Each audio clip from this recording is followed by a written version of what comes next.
Live from the Dunkin Latte Lounge.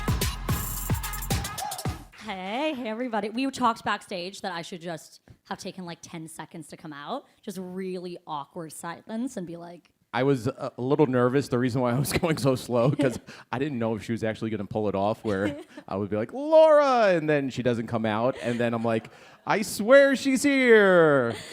it would have been funny, but only to me. So As I'm sweating bullets. I just love how, though, you exit the room as if like you're in an apartment, be like, hey, guys, see you later. Oh, hey, everyone, I'm here. Welcome, thanks. How are you? I'm so good. Thank you guys so much for being here. I have two people who I've literally seen all weekend. They went to 3 of my shows in Midnight Theater, and they're here today. I love you guys. I love everyone here. Thank you guys so much for being here. Sir, please make sure you hold on to that phone, okay? I don't want to see it flying. No flying phones. Oh my God. Oh my God. That is like, did you see that with horrifying. BB? It happened here in the city.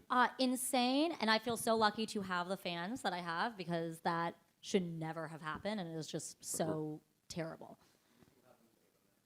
What happened to Ava Max? Oh, what is wrong with people? Oh my God. I'm also playing interviewer and bodyguard, so if anybody wants to try anything today, I'm pretty good. All right. Let's talk about this. Your residency here in the city. I mean, was it a taste of things that, hey, when I want to do a residency in the city, I got some friends I can call up and go do my thing in New York whenever I want?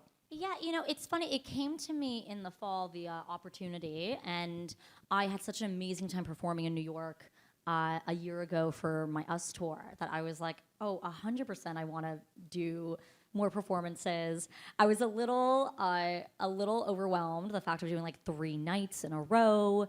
I was like, is my voice going to be able to handle it? And so I've literally just been, I feel like training since I got the offer.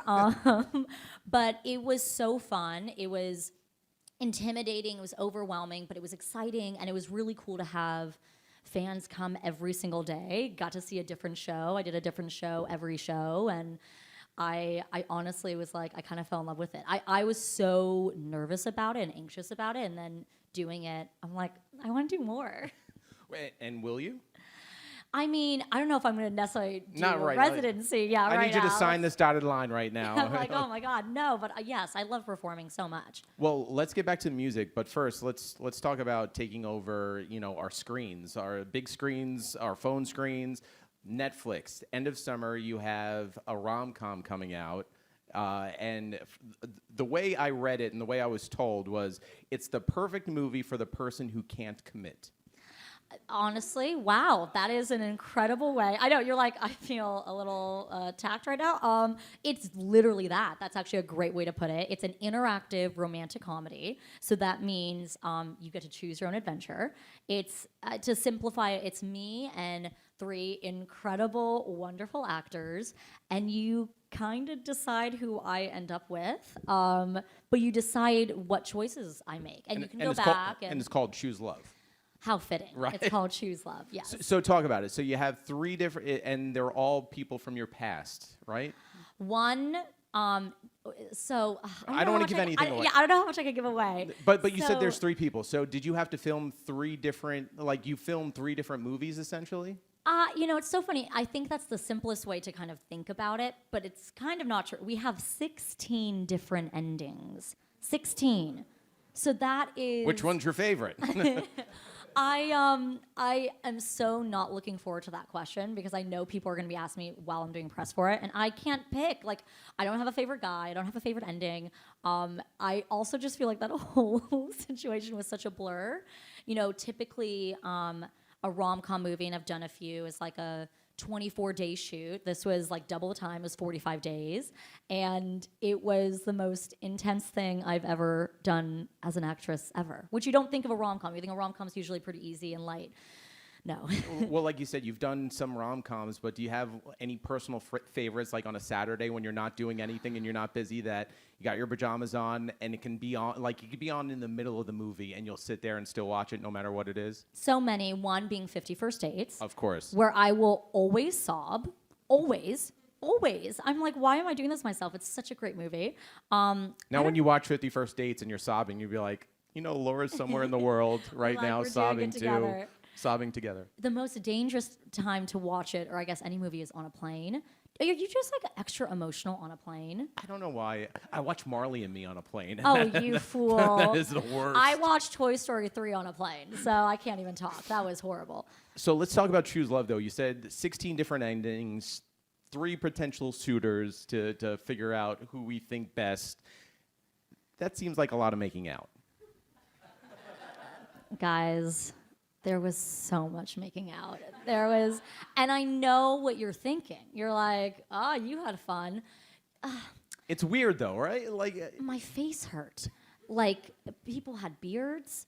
I have a delicate little face, and it was in pain a lot of the time. I mean, great gentlemen, great. And I was like, in a weird way, very much wanting to make sure every kiss and makeout felt different. Right. So everyone got something different each time.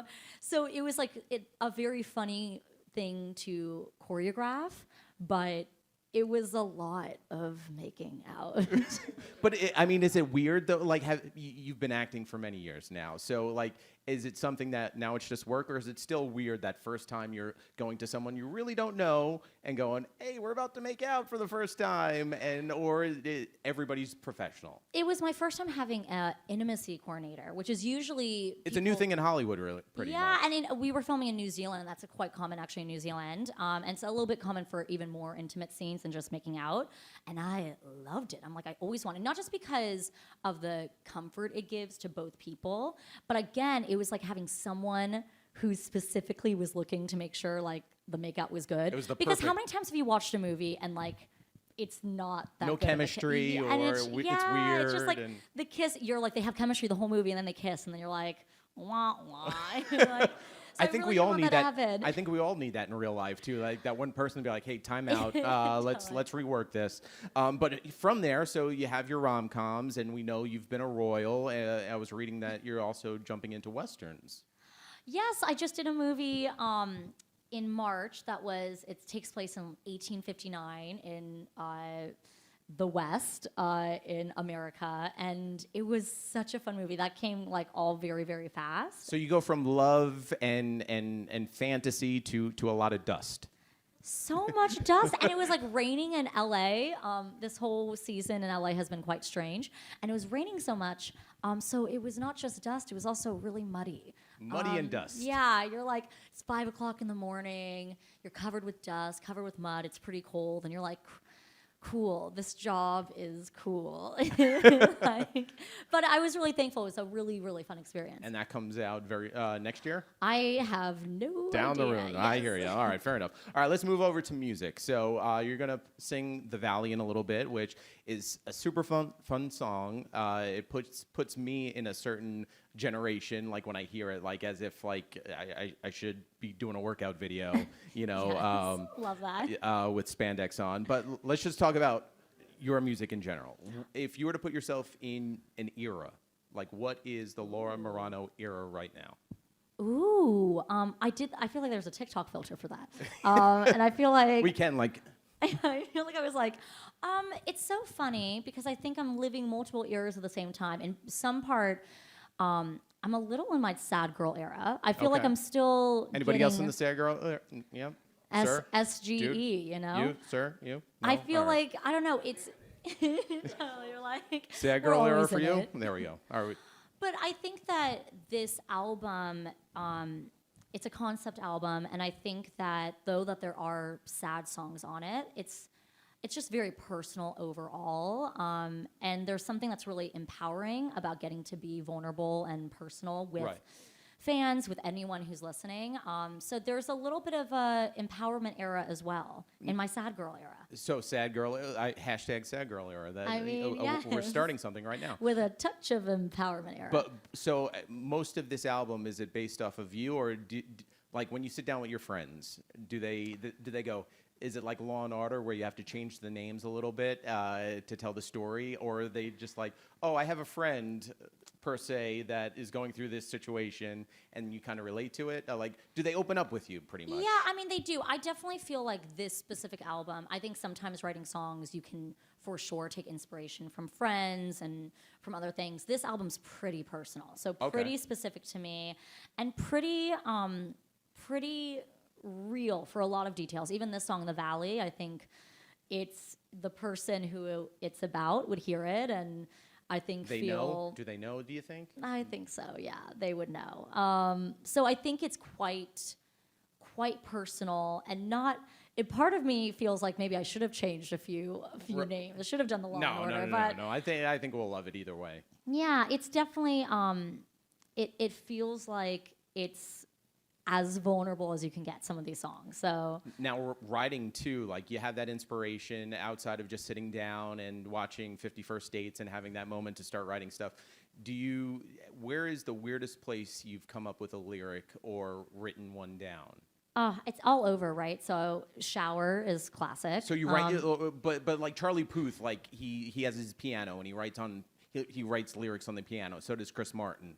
So but to be fair, writing a song on a piano isn't the craziest spot to write. No, of course, a song. but writing on a piano itself is pretty cool. Yeah. It is definitely pretty cool. So you saying you have erasable markers in the shower and you start writing lyrics? I have a pretty good memory in terms of like. Well, it's gotten worse, but if I like have something in the shower or I have something in the car, car's a little bit easier. I can just record it really quickly while I'm driving. Shower, I'll just like keep repeating it over and over and over again. And then when I get out of the shower, I'm like, ooh, and I'll grab my phone and sing it. Do you go back to your voice notes and go, what was I thinking? All the time. There are moments where I'm like, I remember making this voice memo and thinking it is the most brilliant song of all time. And I listen, I'm like, this sucks. I'm like, this delete is so, and then go into the trash and make sure it's really deleted. Exactly. Yeah. So that definitely happens. But then there's a few that stay in my head, stay for a while. And even if I haven't like nailed the lyric yet or nailed the melody, I'm like, there's something here that I just gotta keep digging at. Right. So before we got a few more questions, but for all those that don't know, Laura has this great relationship with our morning show and especially Elvis. Laura got to do something very special, go shoe shopping with Elvis. Now, without giving away any details, what was that experience like? Well, okay, I feel like I gotta clarify here. I gotta like fix the story a little bit. We didn't go shoe shopping. We went day drinking, which I think is even better. I made it PG. I feel like and I think what was dangerous is we almost went shoe shopping after window the day shopping. drinking. Yeah, we were like, ooh, this could be a lot. No, it was so fun. You know, I've known Elvis for years. Exactly. He's the best. Alex came as well. My parents were there, my sister and her boyfriend, and even I think my boyfriend at the time. Actually, I don't know if my sister's boyfriend was there, now that I'm thinking. But does your sister go, is this like this everywhere you go? Like, to be honest, my family, I feel, fits in everywhere. So it was just such an incredible vibe. And we drank so much. And it was really pretty early on in the day. All right, so no shoes were bought that day. No, thankfully. All It could have been All right, bad. so since we are in the Dunkin Latte Lounge, this thought-provoking question. And normally here you kind of have the advantage because screen and stage. Normally when we ask this question, everybody just, I want to work with someone that I've never worked with before. And so you had this multitude of choices from here. So if you were to sit down. I have no idea where this question is going. If you were to sit down and have a Dunkin Latte with someone, anyone, it could be passed away, alive, a cartoon, like who would it be and why would you choose them to sit down and chit-chat? So many people, but I think, and I feel like I've changed this answer a few times because, it depends. I think Taylor Swift. I feel like I would be like, and you can have all the lattes. I'll give you I'll the pay. I got it. Yes. I think I'm a huge fan. I think she's incredible in so many different facets of her career. So I don't even know if I do this thing where I don't even, if I meet someone that I look up to, I don't even really talk or ask questions. I just kind of like. You stare? Stare. Yeah, I just kind of stare. So it'd be a really awkward latte situation. Like, Laura, please ask me anything. I'd be like, so I don't know, but I think I would love the opportunity just even because I think she's amazing. All right, very cool. So Netflix, music, anything else we're missing? I mean, Oh my God, I don't. Tour down the road again, a residency somewhere down the road again. So many options. That's the crazy thing. I just am so excited to get this album out. It's going to be, it feels like the summer, the end of summer is going to have a lot that I'm excited for fans to watch and get to enjoy between the movie and the album. And then I might run away to Hawaii for a hot That's not a minute. bad place to run away to. I mean, But I'm just excited for the next few months, to be honest. And I'm curious for the song With the Valley, does that mean anything to New Yorkers? Like when you hear the Valley, because it is very specific, I feel like, to LA. yeah, we don't have mountains. We more have just like rats. So and when you think the subways. Valley, you think rats. Oh no. I mean, I think we all know. Like when we hear valley, like we know what a valley is, right? No one doesn't know what a valley is, right? This is what a teacher. No one's gonna say. This is what a one's gonna teacher be feels like when it's like. I know, right? Totally. Like. So anyway, next question. But no, I think everybody understands it. Like, and if Yeah. not, we all have Google. we all have our phones. But yeah, no, I think everybody. But aside from the Valley, but there's the connections to the lyrics too. So outside of just the cover of the story, once you start getting into the depths of the song, I think people understand it. Yeah, I think in its core, the song is really about. Why did people give you pushback on the title? Well, originally it was going to be more about LA than the Valley, and then when we were writing it, we were like, let's go even more specific. Well, what would have it been if it wasn't the Valley? Come back to LA. Well, I mean, I think people would have understood that too, because Katy Perry has California Girls. Yeah, and I think we liked the Valley. I think we were like, wait, forget LA, LA schmalay. Like, let's go. We the say that all the Valley. time here, yeah, too, right? you know. But yeah, I think at its core, it's more about, are you going to come back to this place that I'm in? There you go. All right. So, speaking of the Valley, would you mind singing? I would love to. All right. So, Yay. ladies and gentlemen, Laura Marano and the Valley, thank you for coming to the Dunkin Latte Lounge. Don't forget Thank you for having me.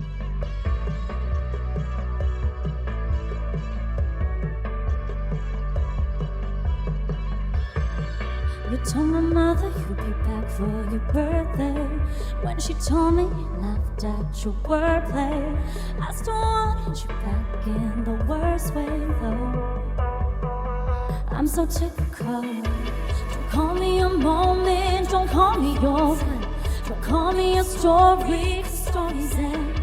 Don't call me the most when I felt like a ghost. And if you wanna guess that you could call me when you come back to the valley. Come back to the valley. Come back to the valley. If you wanna say it, guess that you could call me then. You come back, come back, come back, come back, come back, come back, come back, come back. If you wanna guess that you could call me then. Told Vanessa 'cause she knew I wasn't feeling right. She's not used to seeing me cry.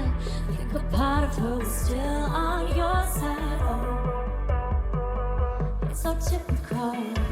Don't call me a moment, don't call me your friend. Don't call me a story, 'cause stories end. Don't call me the most when I feel like a ghost then. If you wanna guess that you could call me when you come back to the valley. Come back to the valley. Come back to the valley. If you wanna guess that you could call me then. You come back, come back, come back, come back, come back, come back, come back. If you wanna guess that you could call me then. Don't call me a moment, don't call me your friend. Don't call me a story, 'cause stories end. Don't call me the most when I felt like a ghost then. I guess that you could call me when you come back to the valley. Come back to the valley. Come back to the valley. If you wanna guess that you could call me. Come back, come back, come back, come back, come back, come back, come back, come back. Guess that you could call me then. Live from the Dunkin Latte Lounge.